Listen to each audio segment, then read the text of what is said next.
നമസ്കാരം, പ്രവാസി മലയാളിയിലേക്ക് ഏവർക്കും സ്വാഗതം.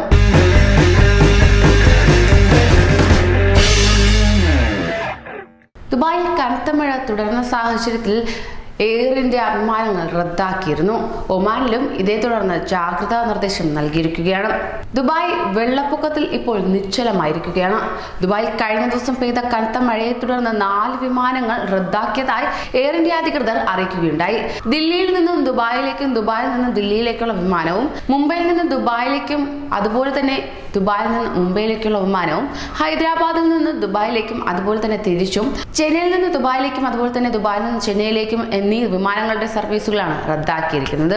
ചെന്നൈ ദുബായ് AI905 വിമാനം ദുബായ് വിമാനത്താവളത്തിൽ ഇറങ്ങിയെങ്കിലും പ്രതികൂല കാലാവസ്ഥയെ തുടർന്ന് 5 മണിക്കൂറോളം സമയമെടുത്താണ് പാർക്കിംഗ് ബേയിലേക്ക് എത്തിക്കാനായതെന്നാണ് അധികൃതർ പറയുന്നത്.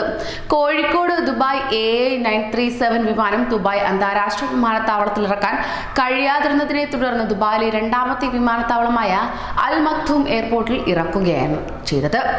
അതോടൊപ്പം തന്നെ ദുബായിൽ പല സ്കൂളുകൾക്കും അവധിയും പ്രഖ്യാപിച്ചിരുന്നു. വെള്ളക്കെട്ടിൽ നിശ്ചലമായിരിക്കുകയാണ് ദുബായ്. അതേസമയം ഒമാനിൽ നാളെ മുതൽ മഴയ്ക്ക് സാധ്യതയെന്ന് അധികൃതർ മുന്നറിയിപ്പ് നൽകിയിരിക്കുകയാണ്.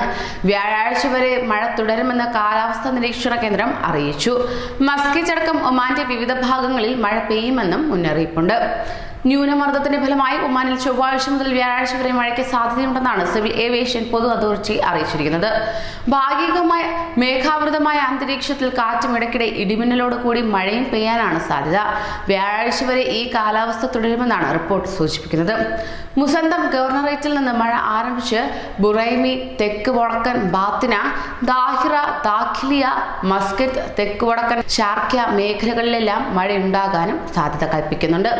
മരുഭൂമികളിലും തുറസായ പ്രദേശങ്ങളിലും പൊടിക്കാറ്റും അനുഭവപ്പെടുന്നതായിരിക്കും. ഒമാൻ തീരത്ത് കടൽ സാമാന്യം പ്രക്ഷുബ്ധമായിരിക്കും.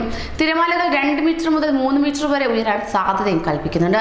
മത്സ്യബന്ധന തൊഴിലാളികളോട് ആവശ്യമായ മുൻകരുതലുകൾ എടുക്കാനും ജാഗ്രത പുലർത്തുവാനും നിർദ്ദേശവും നൽകിയിട്ടുണ്ട്. കൂടാതെ വാതികൾ മുറിച്ചു കടക്കുന്നത് സുരക്ഷാ നിർദ്ദേശങ്ങൾ അനുസരിച്ചായിരിക്കണമെന്നും സിവിൽ ഏവിയേഷൻ പൊതു അതോറിറ്റി അറിയിക്കുകയും ചെയ്തു. കൂടുതൽ പ്രവാസി വാർത്തകൾക്കായി ഈ ചാനൽ സബ്സ്ക്രൈബ് ചെയ്യൂ.